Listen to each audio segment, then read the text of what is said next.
Furthermore, a man who had been coming to church got involved in a car accident and broke his leg.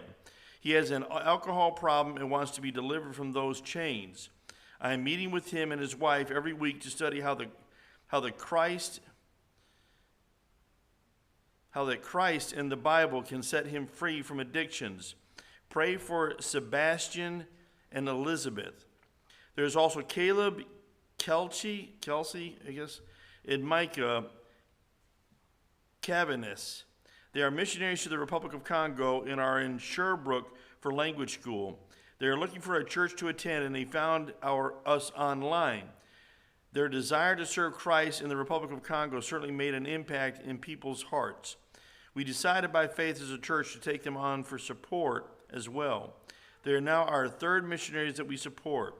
They are a wonderful family with a great heart for God, and I would recommend them in a heartbeat if any of you are looking for another missionary family to support. God also miraculously provided for funds in order to finish the renovation. A friend called and asked me how much we would need to finish a project. He then told me that they had sent us a check for the amount to complete the work. Praise the Lord. We are almost done with the renovation of the basement and are starting on expanding the sanctuary this week. There is a link that in this email with an update video about the project. We will also celebrate Sarah's third birthday on November 4th. That's tomorrow. And the joy and laughter she brings to the family is truly a blessing. Thank you for partnering with us as we reach Cuddecook for Christ. Things to pray about: godly wisdom, protection, strength to continue.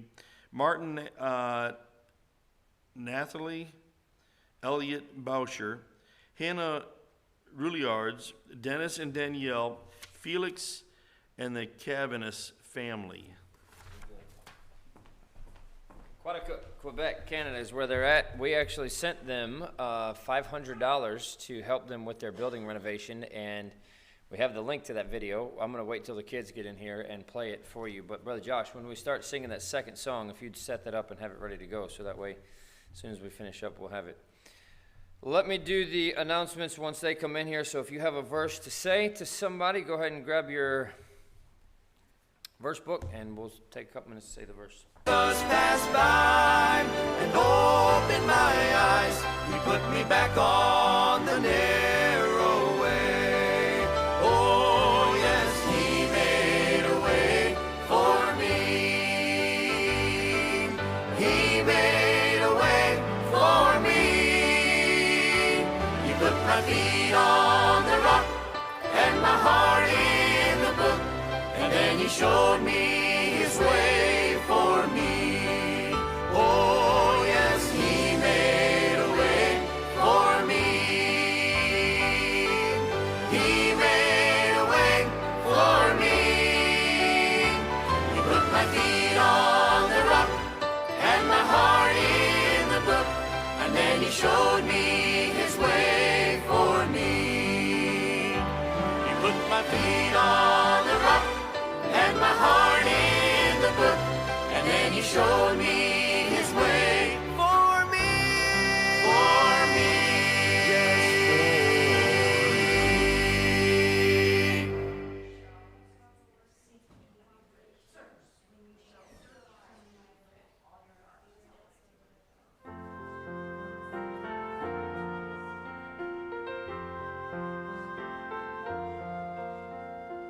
One day a plain village woman, driven by love for her Lord, recklessly poured out a valuable essence, disregarding the scorn.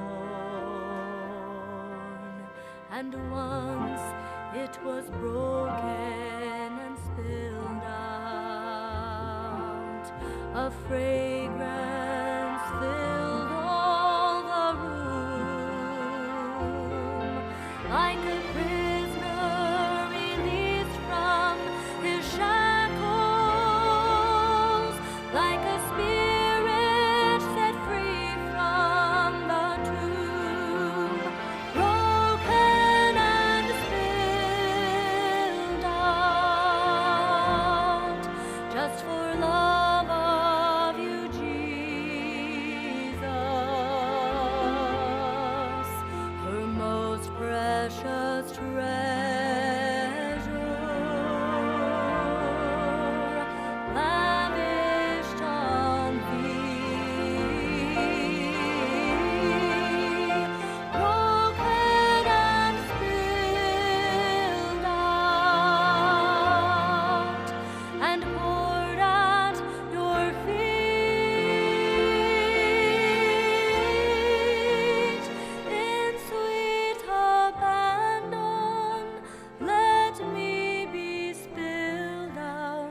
and used up for thee.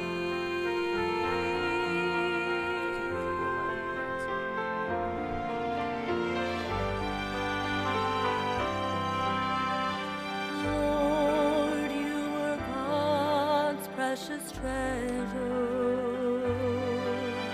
his loved and his own perfect Son, sent here to show me the love of the Father. Just for love it was done, and though you were All right, perfect. 482. If you're not working on verses, let me encourage you to get one of those books and work on them. I know it's not easy to memorize once you start getting older, but it's good for you, all right? Exercises your mind and your heart and your spirit. 482, where he leads me, I will follow. Go ahead and stand. We'll do the first, the second, and the fourth verse. First, second, fourth, page 482. I can hear my Savior calling. I can hear my Savior calling. I can hear my Savior calling. Take thy cross and follow me. Where he leads me, I will follow. Where he leads me, I will follow. Where he leads me, I will follow. I'll go with him all the way. On the second, I'll go with him through the garden. I'll go with him through the garden.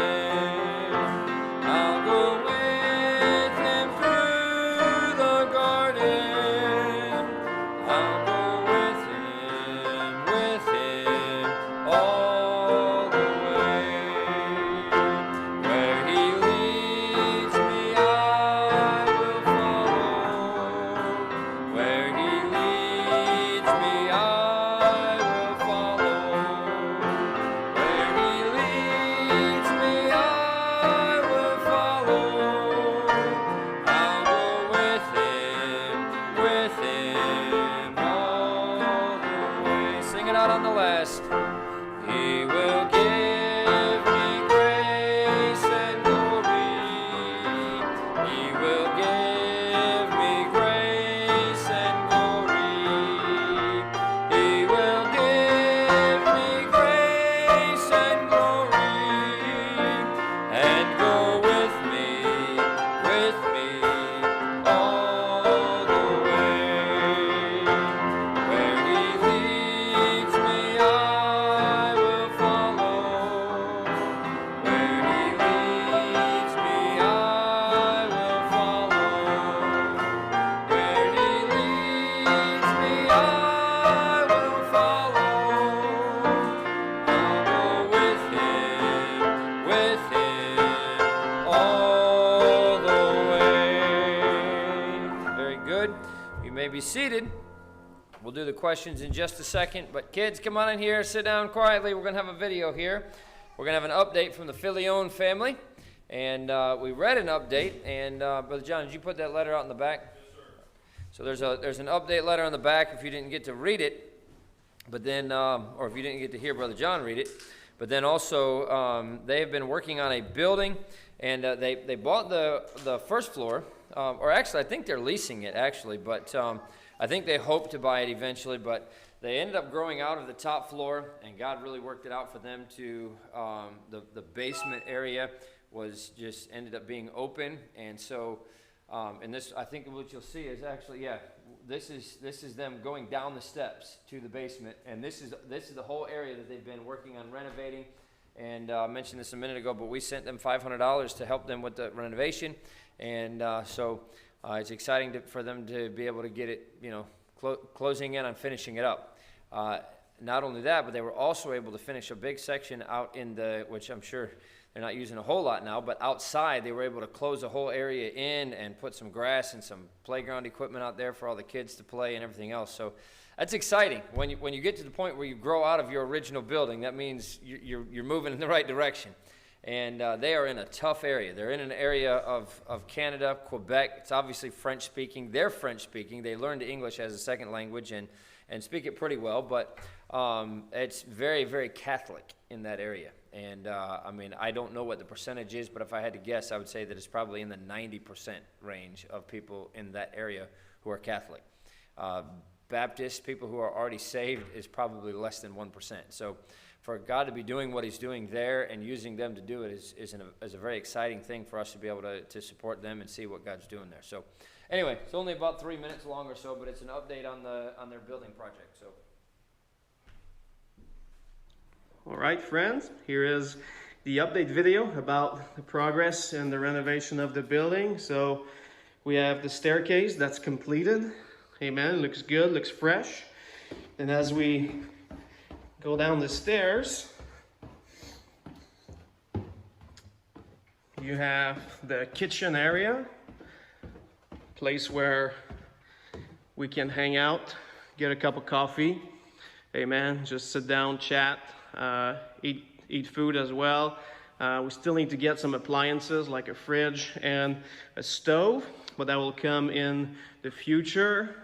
And then on the left you have the play area, fellowship area, so the kids can have fun there and just run around, hang out, play some baby foot or air hockey. And then as you come down on your left, this is the place where we're gonna have kids classes. Amen. Looks very good. My wife designed all that and she did a tremendous job. It looks awesome. And so we go inside and this is going to be the nursery spot. Now we have an air hockey table, but it's going to be a nursery. There you go. All right, so it's a nice spot. Dimmable lights, and then you have the space right beside it. Now it looks like a mess, but we just had a Nerf battle with the kids not too long ago. So we had a great time. Amen. We had about 20 people at church for that, 25. Great time. And so these double doors open up, and then here you have the space again. And one of the doors on the right there is the electrical room. We're not going to look at that, right?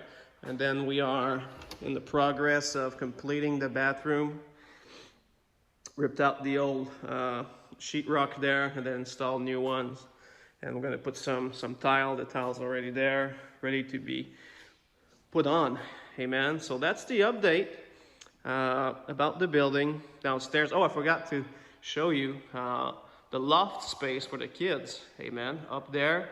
And so we have the wooden frame ready to welcome some loft nets. And we have the slide that is starting to take shape as well. So the kids will be able to go up, slide down. Amen. I'm sure they're going to have a blast with that. And I'm sure the adults are going to try it as well. Amen. So this is the update, guys. Thank you so much again for your love. Thank you for your persistence. Thank you for your sacrifices. Thank you for the funds you've sent our way to help us to do that. And don't worry, it's going to be used for God's glory. And we've already used it probably 3-4 times already, and it's been a blessing. And so soon we're going to start the renovations upstairs, expanding the worship place so we can sit probably 15-20 more people, and that will be a blessing as well. All right, you guys, we'll keep you posted and updated. Love you guys very much. God bless. See ya. Amen. I think they should leave it like that and just push the bad kids off down the slide, right? But the interesting thing about that too is, is it gone now? But their church actually sits on a really big hill. So the upstairs is on the top level. You walk in the front door from the upstairs, and then the basement you walk out, and you're outside. So It works. It's a really good situation for them. The reason why they're able to add 15 or 20 more seats is because right now they have their classrooms upstairs. So they're going to be able to move them downstairs, and that'll allow them to expand the auditorium, which is what they really needed. So it's exciting. It's exciting to see what God's doing. All right, let's ask some questions here. I don't have as many tonight as we normally do, just because it's just kind of hard to get questions out of here. Is it Riley's turn for candy tonight? All right, so it's just kind of hard to get questions out of those when it's when it's not a story. So hopefully you get these. We'll come back if we need to on a couple of them. First question. He said, is there no balm in this place? Is there no physician there? Miss Barbara? Is there no balm in Gilead? Is there no physician here? Why then is not the health of the daughter of my people recovered? All right, the next verse right after that. Jeremiah said he wished that it were this way so that he would weep day and night for the slain of the daughter of his people. He said two things about it. His head were waters and his eyes were a fountain of tears. Very good. All right, next question. But let him that glorieth glory in this, that he, you remember, Miss Diana? He knoweth, he blank and knoweth me. You're right, but he understandeth and knoweth me. All right, both of them got it. They tag teamed on it. Very good. All right, a couple chapters later, this is it's not a prophecy, but it's a, what do you call it with the prophets? I guess a sign. And so God told Jeremiah to go bury this thing in the rocks, a girdle. And when he went to get it back, the girdle was marred. It was profitable for nothing. And God said, that's the way that it's going to be for the house of Judah. All right, here we go. Here's another one that you probably will be able to get.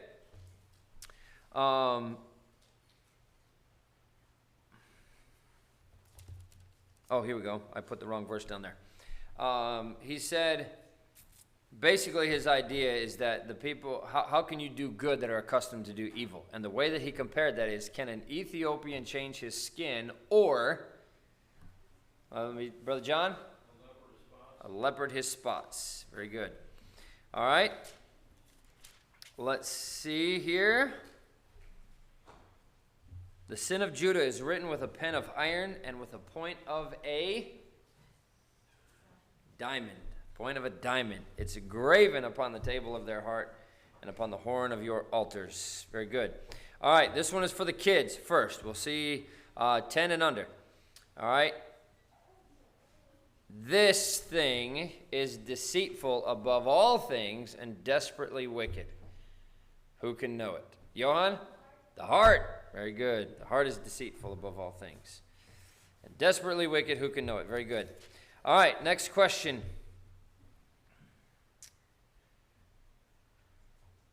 Let's see here. Okay. This is another sign. And basically took the entire chapter to talk about this.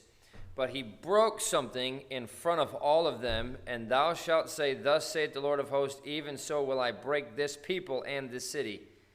But what did he break? Pottery or bottle. Very good. Yep. He broke the pottery. And it says that later, as one breaketh a potter's vessel. Very good. All right. A couple more here. Jeremiah obviously felt like quitting. And he said, I will not make mention of him nor speak any more in his name. But what did he say his word was like inside him? Nitin? A burning fire shut up in his bones. Very good. All right, two more questions out of Jeremiah. I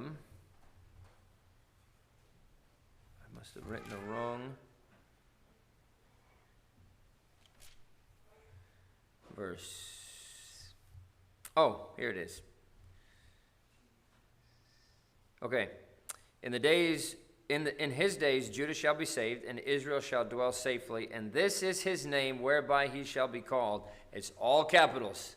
The Lord our blank. Johan? Nope. Nope. Miss Barbara? The Lord our righteousness. Very good. That was the only thing I think that was in all capitals in that passage. All right, two options here, and I just want one of them. Somebody give me one, somebody give me the other. But he's comparing his word to these two things. Is not my word like this and like this? Give me one of them.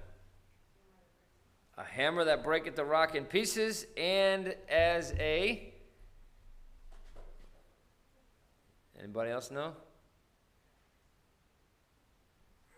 What's the other one? Fire. Is not my word like as a fire, saith the Lord, and like a hammer that breaketh the rock in pieces. Very good. All right, some questions from 2 Timothy. 1 Timothy and 2 Timothy. All right, Paul tells Timothy to refuse profane and old wives' fables and to exercise himself unto what? Brother John. Not good works. Jackson. Not righteousness. Huh? Not faith. All right, we'll come back to that one. Huh? Paul tells Timothy to refuse profane and old wives' fables and to exercise himself rather unto, not doctrine, godliness. Very good.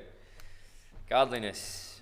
All right, and we have this in the next chapter, and I think a lot of times we kind of look over this or miss this, but what age is given for someone who is a widow indeed?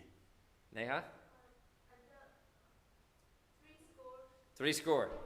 Somebody interpret that. 60 years. Very good. 60 years old. So basically, somebody who's 59, you can still get married. Go find somebody else. Right? All right. Let's see here.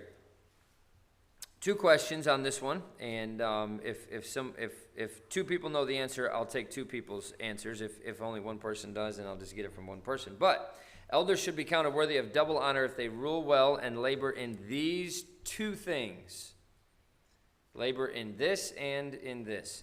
Let the elders that rule well be counted worthy of double honor, especially they who labor in, not love. Does anybody know? The word and not faith. Doctrine. The word and doctrine. Very good. All right. All right.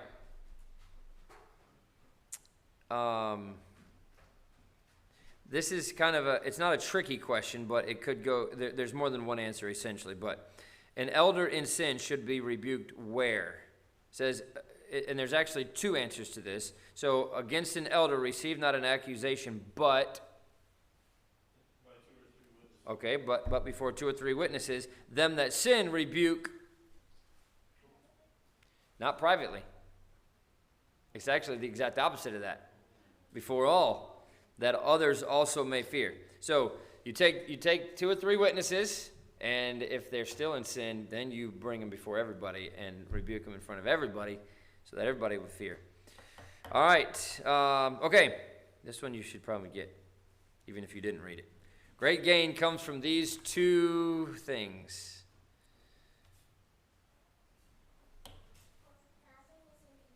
Godliness and contentment. Very good. But godliness with contentment is great gain. Very good. All right, Paul warns against the love of money and trusting in uncertain riches, but he says we should be rich in these instead. What does he say? These, but it's one thing, but in these. Be rich in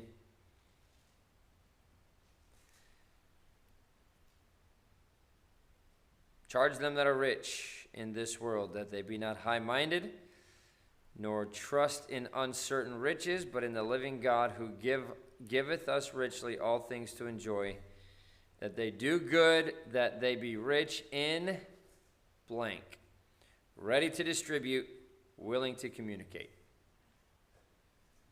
We'll come back to that one. All right. Did we get the first one? Oh, yeah, somebody got the first one, right? That's why I didn't circle it. Very good. All right. Paul asked for mercy on the house of this man who had, as he said, oft refreshed him and was not ashamed of his chains. Asher? Not God. It's a little bit more complicated than that name. You got it right. It's Onesiphorus, but close enough for somebody who's not looking at it. Very good. All right. Let's see here. Okay. So Timothy was instructed to commit the things he had heard unto faithful men so that they could do what? Miss Karen. Teach others also. Very good. All right. Yep. Very good. And the things which thou hast heard of me among many witnesses, the same commit thou to faithful men who shall be able to teach others also. All right. In a great house, there are what types of vessels? And this is actually kind of several. There's a lot. There's a lot. But give me two of them. Emma? Gold and silver? Earth and? Huh? Earth is one of them. Miss Diana? Wood is one of them. Some to? Not glory. Some to honor and some to dishonor. Very good.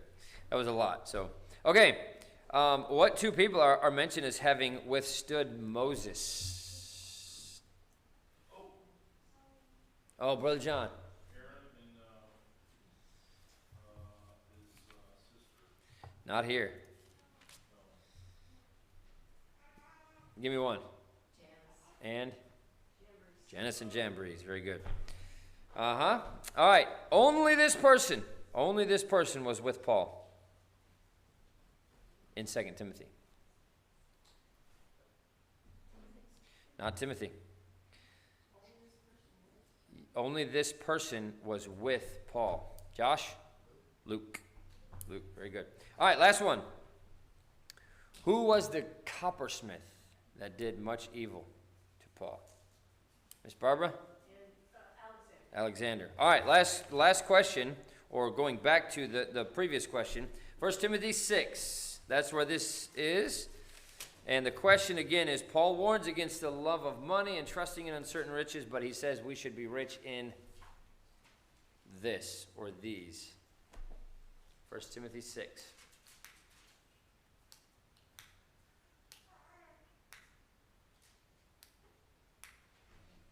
Jackson.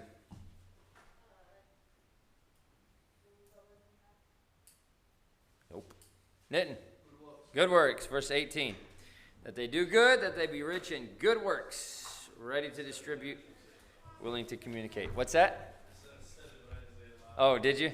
I didn't hear you. Yeah, I don't want to be wrong, so I'm going to whisper it. I got you. All right. Very good. Go ahead and take your Bibles. Let's turn to Ephesians chapter 5 tonight. I have a confession to make.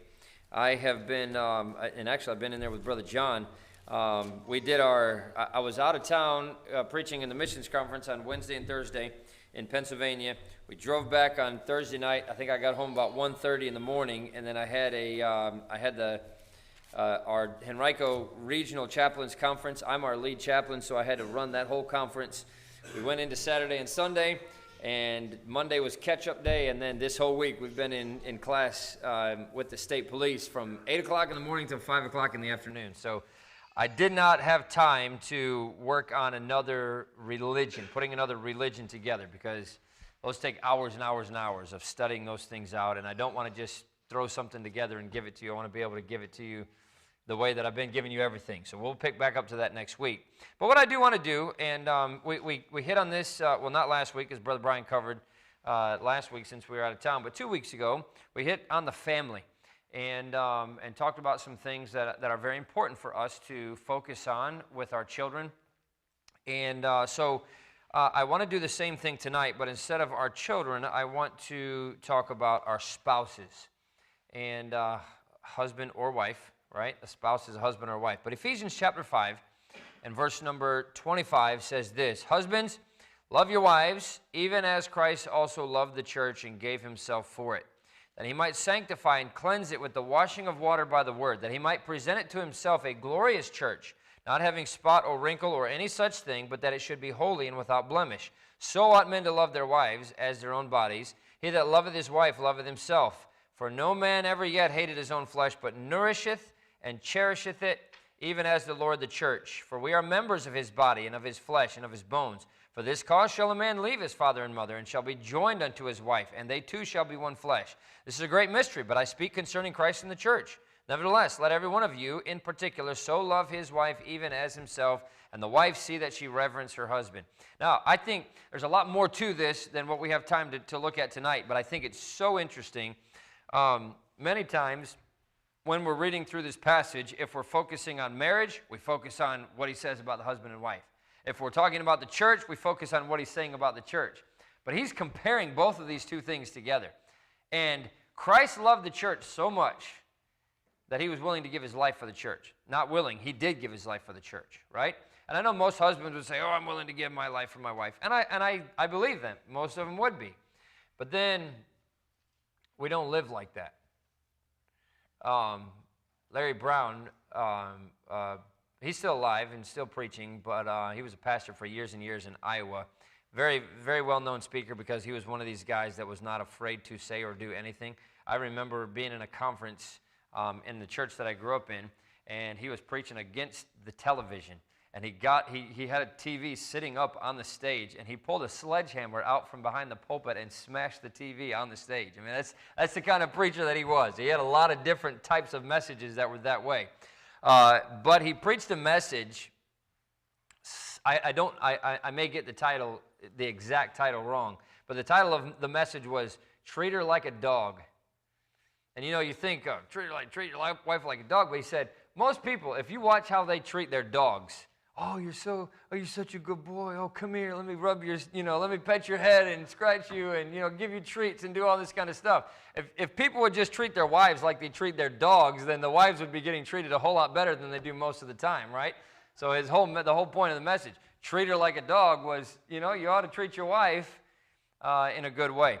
And this is not just for husbands. And I think, honestly, verse 33 sums everything up. Nevertheless, let every one of you in particular so love his wife even as himself, and the wife see that she reverence her husband. So what happens when spouses show contempt to each other? It's one of the clearest indications that marriages are headed for big trouble. Or that it already may be in big trouble by that point, by the time you're already showing contempt for your spouse. And contempt might seem like a strong word, so much of a strong word that you dismiss the thought of it being a problem in your marriage. I don't have contempt for my wife. I don't have contempt for my husband. But take a minute and ask yourself whether you've ever shown disrespect or disdain for your spouse. And I think that we all have to admit that at some point in our marriage, we've gotten to that point. You've looked down on them. You've been scornful for some reason. And that's honestly what contempt is. When you feel contempt for somebody, you're looking down on that person. You see yourself as better than them. You scrutinize every mistake that your spouse makes, right? Maybe you've been in a business relationship like that, or maybe sometimes it turns into those kind of things with your children. Especially as they get older and maybe more rebellious or something like that. But it's very easy for us to turn into that with our spouses. Maybe you're in this phase. I don't know if phase is the right word, but where everything they do just gets under your skin.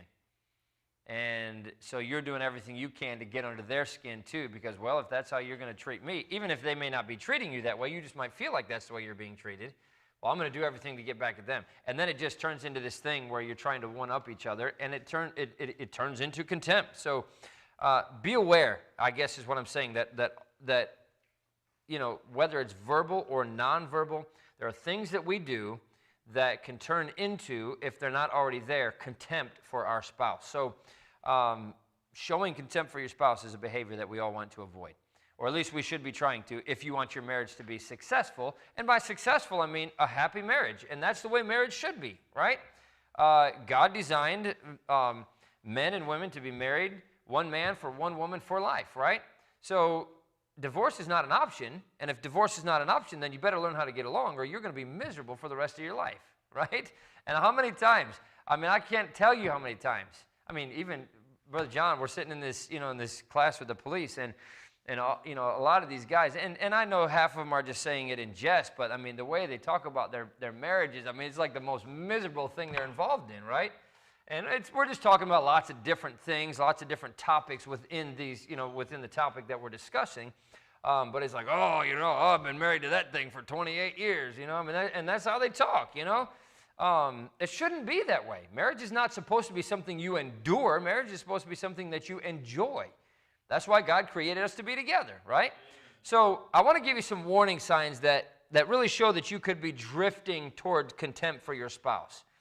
And doing these things once or twice, or even a little bit more than that, does not necessarily mean that you have contempt for them. But the more you move, the more you do these things, the more you move in that direction to where it actually does turn into contempt, to where I can't stand that woman, I can't stand that man, and I'm doing everything I can to stay away as long as I can. I'm taking, and I think what happens is you see more and more of this, Well, I'm going to hang out with the boys. And it turns into a long weekend, and then it turns into a long week away with the boys, and then, well, I'm going to hang out with my mother and my sisters, and it just turns into longer and longer doing that, and you're doing everything you can to spend as much time away from each other as you possibly can. That's when you've already gotten to that point where you're showing contempt. But here's some warning signs that things that, and honestly, it may not even be that you're showing contempt for your spouse in doing some of these things, but they're things that we can look out for, things that we need to be paying attention to, that we don't do in our marriage so it doesn't turn into that. And we're going to cover these pretty quickly. I think I have 6 or 7 of them, and most of them are only going to take a couple minutes each. But maybe take a few notes, write some things down that will help you, honestly, have a happy marriage. That's really what this is about. So here's the first thing.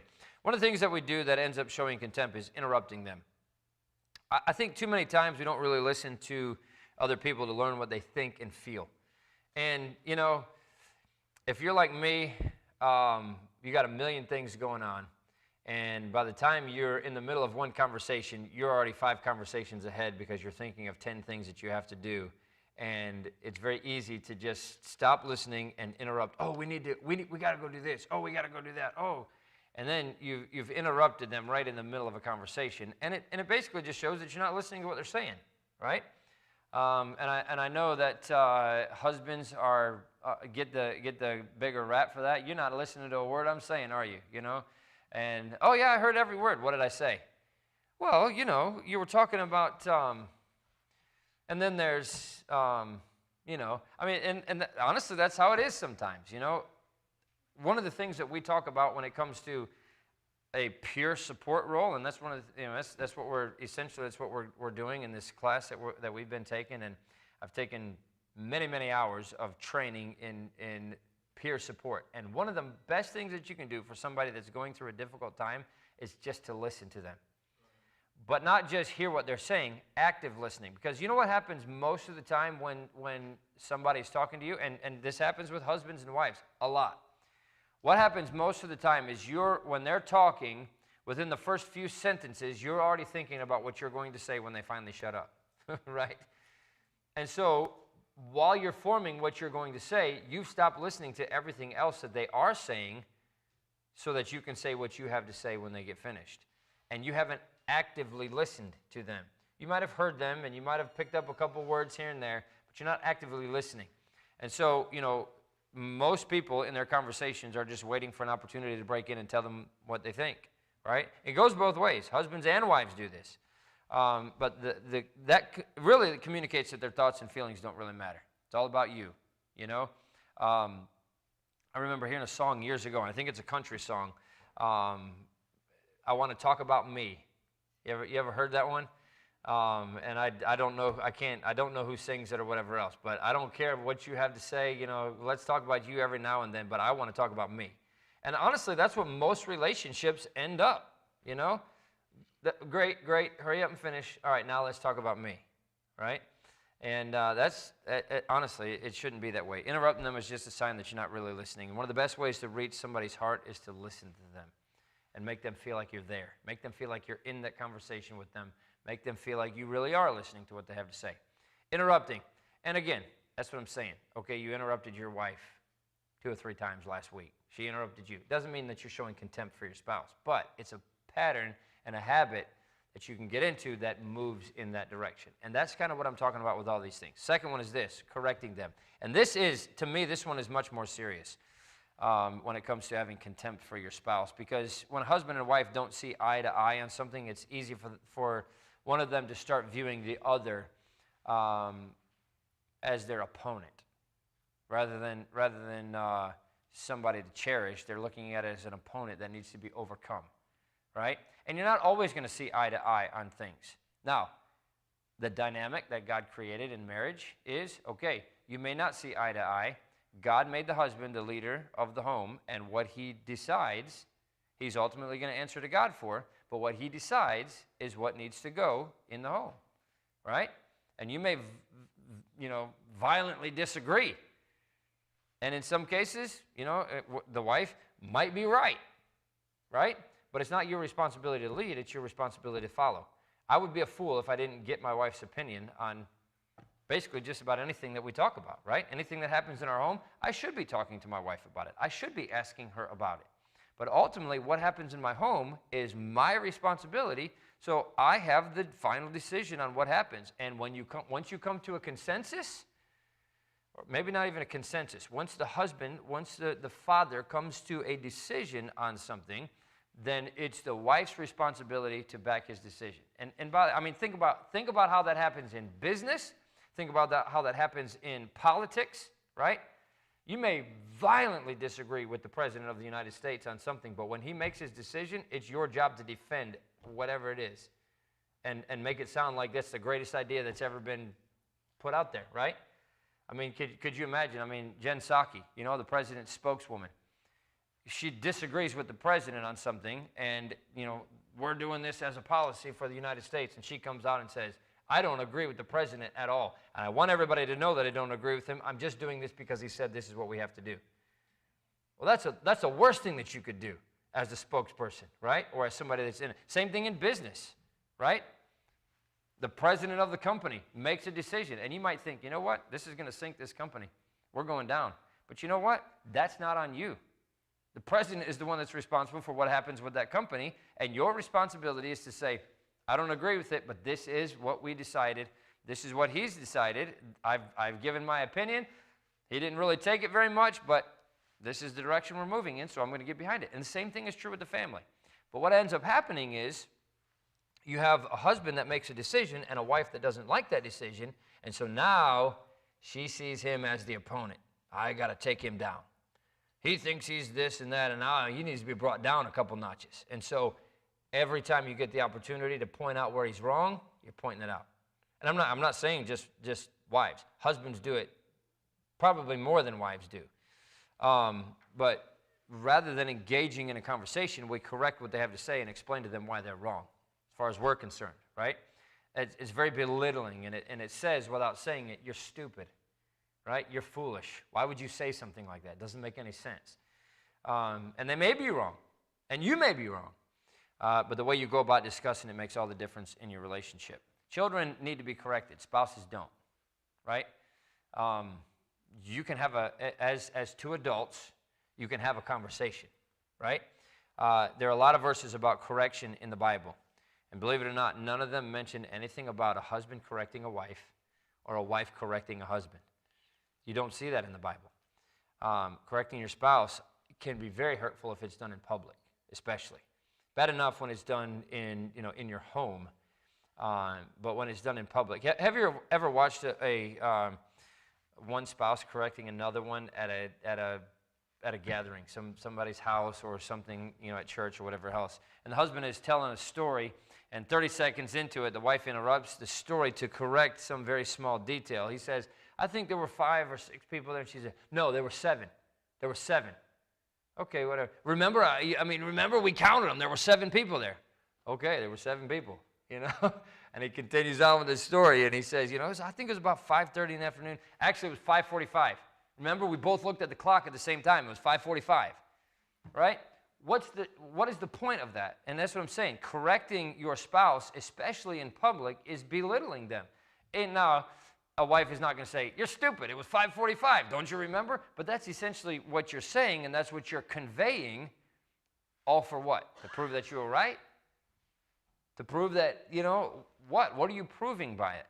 I'll tell you what you're proving. It's proving that you have contempt for your spouse. And it goes both ways. I'm not, so please don't think I'm picking on women or don't think I'm picking on men. It goes both ways. Both do that, and these are things that we both need to watch out for. So, but I will point out that it doesn't have to be in public for it to be showing contempt, right? You can do the exact same thing in a private conversation between a husband and wife. And maybe it's not as hurtful because it's not in front of other people, but it's very hurtful. And it's showing them, you're stupid, and I think you're stupid. No, I know you're stupid. You need to change, right? And that's not healthy for a relationship. Here's the third thing, and this kind of goes right along with that, but it's different. Number 3 is criticizing them. Disagreeing with somebody in an issue is to a certain extent, it's healthy. But it gets worse when we make things personal, right? It's bad enough to disagree with somebody and maybe even violently disagree with them, but when you start saying things like, how in the world can you think that? It's not really so much a question as much as it is a hidden statement. Who would be stupid enough to think that? That's what you're saying, right? And think for a moment how often criticism is couched in a rhetorical question, right? You're not really going to wear that tonight, are you? Yeah, actually, no, I'm not. Right? I mean, it's because you just said, that looks really bad. I know you're not planning to go out in public in that thing, right? And that's what I'm saying. It's so how we say things and how we talk to each other. And over time, that repeated criticism, we tell our spouse that we don't like them the way that they are, and they're not acceptable to us. And honestly, it goes both ways. And you see these little husbands that just fold their hands and they're like on a leash behind their wife. You know what? You know how that happens? Because the wife has criticized the husband so much that finally he says, you know what? You just tell me what I need to wear. You just tell me what I need to say. You just tell me where I need to go. I'll do it because I don't want to hear the criticism anymore. Right? And that's how that happens. And the same thing with a wife. You have this little wife who's afraid to do anything to, in public especially, because her husband has criticized her so much that she just doesn't want the criticism anymore. So tell me what I need to wear. Tell me where I need to go. Tell me what I need to eat. Tell me how much I need to eat, right? And I know that's an extreme example, but it gets to that point. And it goes both ways. Husbands can do that to their wives, and wives can do that to their husbands. And it all comes down to criticism. When you criticize your husband, you're telling him, you got it wrong. You criticize your wife, you're doing the same thing. You got it wrong. It's an attack on either his actions or her character, and it's not good. And over time, that consistent criticism is going to chip away at your spouse, just a little bit at a time, and it's going to cause them to feel not respected. It's going to cause them to feel not loved, and that's what drives a wedge in between people that pushes them apart.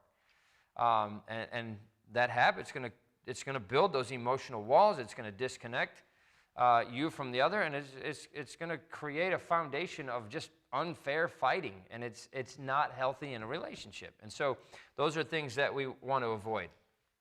And again, there's a way to, okay, maybe there is something wrong with what your wife is getting ready to wear out in public. There's ways to say it in a way that's not, criticizing or, and I know, so, I mean, it's not like my wife is, going to wear something that I would be like, oh, that's nasty looking, why are you wearing that, right? But maybe a better way to say that is are you sure you're going to like the way you look in that? I mean, it's giving all of the power to her. You know what I'm saying? And she starts to think, why is he saying that? Maybe it doesn't look that nice. Maybe I'm not going to be happy with the way I look in it. Right? And then, it's not criticizing.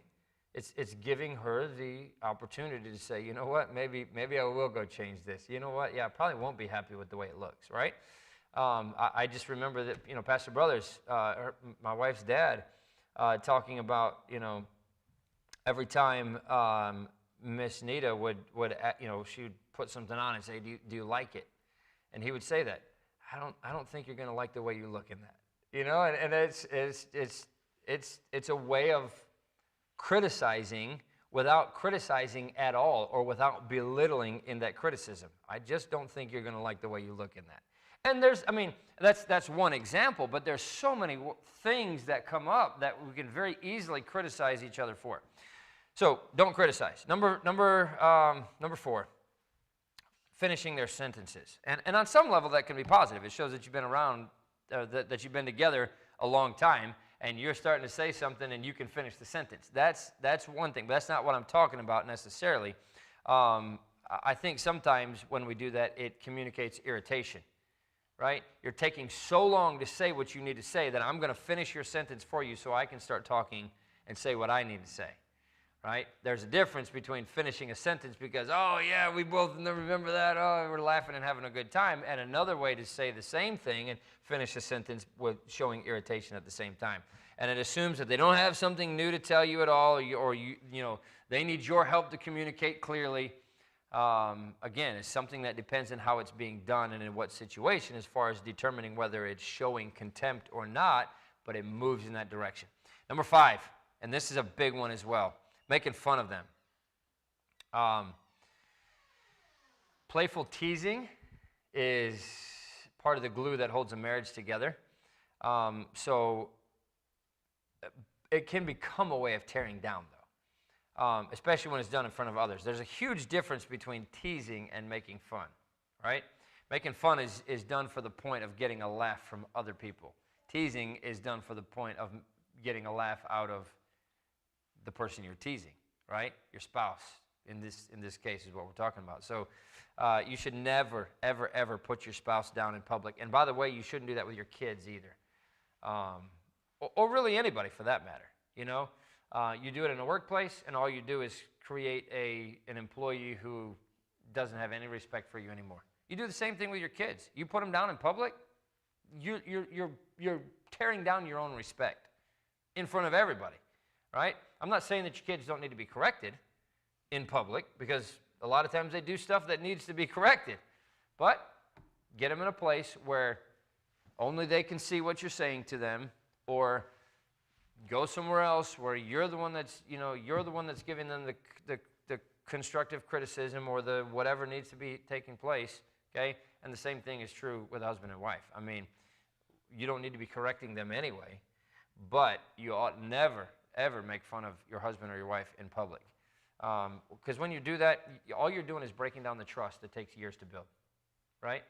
I want my wife to trust me with any secret that she has. I want her to know that if there is one place that she can go where she can talk to somebody about anything that's bothering her, anything that's scaring her, anything that's troubling her, it can be me. And not just that it can be, I want it to be me, right? I don't want her going to Knitting to tell him about all that stuff, right? Or somebody else. And look, I'm joking, but this is how affairs start. This is how adultery happens within marriage, right? Because, oh, my husband doesn't listen to anything that I have to say. And Knitting says, well, tell me, what do you have to say? And all of a sudden, oh, here's somebody that finally gets me. Here's somebody that will finally listen to me, right? And that's how it starts.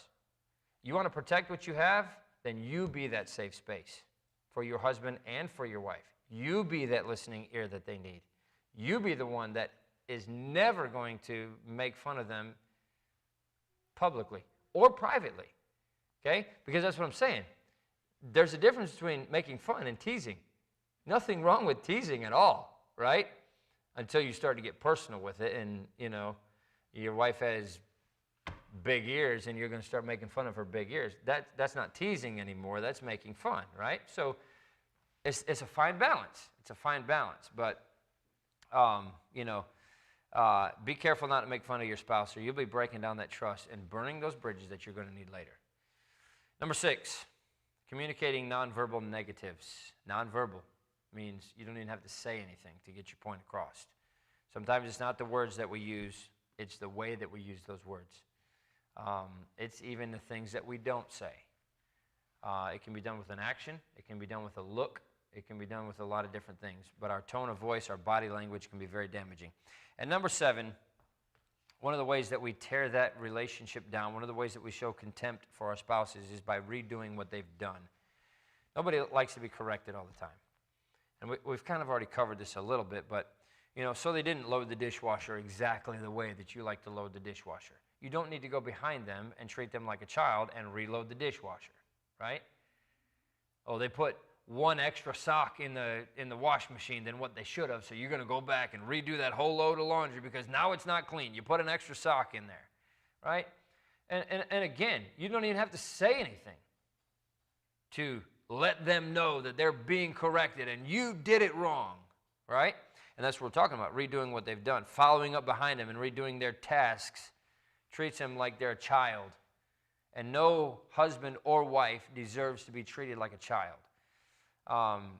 Does it really matter that their way is a little different than yours? Is there, if there really is a better way, then ask them if they think they could or should do it in a better way, right? Because, okay, maybe your husband does load the dishwasher wrong and the dishes aren't getting clean. And you could say, and again, this is just a way to do it. Don't go back and say, how many times have I showed you how to do this thing? You put these dishes in there wrong every single time. They're not getting clean. And you could say, some of these dishes aren't coming out exactly clean. Do you think maybe when you put them in there that you could, right? The way that you say it gets the exact same point across, but it's not in a way that's showing contempt, right? It's better than demanding that they change. You're two different people. You're going to do different things in different ways, right? And the longer you're together, the longer you're married, the more you're going to do things the same way.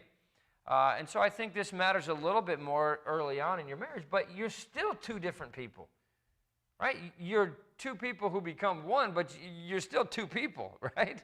And you still have different ideas, and you still have different ways of doing things. And obviously, there's things that need to be compromised on because you can't load the dishwasher two different ways for one load of dishes, right? So somebody's way is going to win out, but if a husband's willing to load the dishwasher, let him load it. Doesn't matter how he's putting them in there, right? He's willing to do laundry, let him do it, right? But redoing what they've done shows contempt. Now let me conclude with this, and I want you to turn over to Proverbs 13. Those are 7 things that we can be careful not to do, but how can we make sure that we're not showing contempt to our spouses? Let me give you 2 things. The first one is this. Make sure your relationship with God is right. If your relationship with God is not right, then none of your other relationships can be right either. When you make God the priority, then all of the other things that creep in that cause contempt, pride, arrogance, dishonor, contention, whatever it is, are going to be non-existent. Proverbs chapter 13 and verse number 10 says this, only by pride cometh contention, but with the well-advised is wisdom. So you have contention in your marriage, there's only one reason why, and it's pride. Only by pride cometh contention, but with the well-advised is wisdom. Turn over to Ephesians chapter 4. Here's the second thing. Make sure and I underline that word make sure your relationship with your spouse is right. You cannot make your spouse have a great relationship with God. You can try. You can do your best to influence that. You cannot make them have a right relationship with God. They have to make that decision for themselves, just like you can't make them get saved, right? But you can make sure that your relationship with your spouse is right. You can do everything you can to treat your husband like a king or your wife like a queen, right? I heard a story about a lady who went to a marriage counselor just on her own because her husband didn't even want to go, and she said, I'm getting a divorce. I'm done with it. I'm not doing this anymore. And the marriage counselor said, all right, you want to get your husband back? She said, absolutely. And he said, do this. You will make him so mad if you go home and you treat him like the greatest person you've ever known. When he asks you to make him dinner, not only do you make him dinner, you make it dinner with a smile on his face. You ask him to sit down on the couch. You take his boots off. You rub his feet. You treat him like that, and I can promise you that you're going to, like the Bible says, heap coals of fire on his head, right? You're going to get him back. And a week later, he hadn't heard anything from this woman. And so he called and he said, hey, You mentioned that you wanted to get a divorce. I haven't heard anything from you. And she said, oh, yeah, no, I don't want to get a divorce. And he said, what? What changed?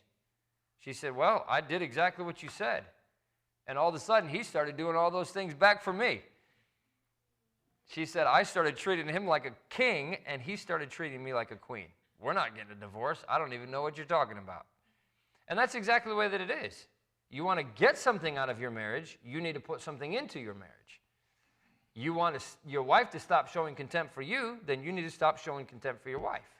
You want to have a great relationship with your wife, then you need to start having that great relationship with her. So, but Ephesians chapter 4 and verse 29 says this, let no corrupt communication proceed out of your mouth, but that which is good to the use of edifying, that it may minister grace unto the hearers.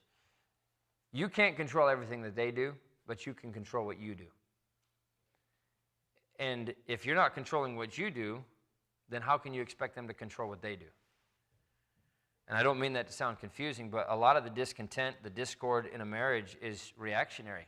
If you treat them well, they're going to treat you well back, especially, okay? And again, this is where the responsibility falls to the husband. If the marriage is not right, it's the husband's responsibility to get the marriage right. And again, well, my wife, you don't know my wife. If you could spend one day with my wife, you'd know why I'm doing everything I can to stay away from the home and everything else. But I can tell you this, I promise you, women especially are reactionary. Women are responders. And if you treat them with that respect, you will get that respect back. You treat them with contempt, you're probably going to get contempt back. You want your marriage to be right? You have to be right. You have to be right with God, but you have to be right with your wife. And it doesn't matter. You didn't say, for better or for worse, unless you treat me bad, then let the marriage fall apart, right? You didn't say in sickness and in health, unless I don't feel like doing that anymore. When you said your marriage vows, you said, I'll do whatever it takes to make this marriage work, is essentially what you said, right? And if you're saying that, then what changed? You backed out on your agreement because you stopped putting into your marriage. So they stopped. Or maybe they stopped first. But that doesn't mean that, they stopped, so that means I can stop. No, it doesn't. If you want your marriage to be right, you be right with God, and then you make sure that you're right with your spouse. None of those 7 things that we talked about in and of themselves necessarily means that you're treating your spouse with contempt. But what happens is those things compound. And usually when you are making fun of them, you're also, interrupting them and treating them like a child and doing things beyond. Most of the time, all of these things are going on at the same time if you're showing contempt. So, and again, it's when those things become a pattern or a habit rather than exceptions that you should be concerned, because that's a symptom, if you will, of a much deeper issue in your marriage. Hopefully this list is just a helpful reminder, an encouragement to you about the importance of showing respect for your spouse. But let's take the opportunity to do that, right? Let's take that opportunity to strengthen our relationships. If you're brave enough, why not ask your spouse which one of those 7 things you have a problem with, right? Because I can promise you're going to get an answer, right? And you're going to get a thorough answer if you're brave enough to ask what things that you need to work on. And look, a lot of times we can look past our mistakes. Our spouses usually don't. They know what our mistakes are. They know where our weaknesses are, and they can help us, and we can help them. And together, we can be working on that relationship together. Let's make sure that we're not making the mistakes and showing contempt for our spouse. And a healthy marriage, get this, a healthy marriage makes a healthy family, right? If your marriage is right, then your relationship with your kids is probably going to be right too. And if your family is right, then your relationship with other families is probably going to be right. And if your families are strong, then the church is strong. And when the church is strong, we can reach the world for Christ. If the church is not strong, it's probably because the families in the church are not. And if the families are not strong, it's because the relationship between the husband and wife and the kids are not good. And if that's not good, it's probably an indication that the marriage is not good either. That's where it starts. A healthy marriage leads to a healthy country. I mean, put the pieces together, that's where it starts. So let's make sure we're working on those things. Hope that's an encouragement to you. Let's pray and we'll be finished. Father, we love you. Again, we thank you so much for how good you are to us. Thank you for the time we can spend together talking about these things that'll be helpful for us. Many things practical, but also at the very root of it, it's all very spiritual. And God, I pray that you'd help our families to be strong because our marriages and our relationships are strong. God, I pray that you'd help us to be the witness for you in this community that you need us to be. Thank you for all that you do for us in Jesus' name. Amen.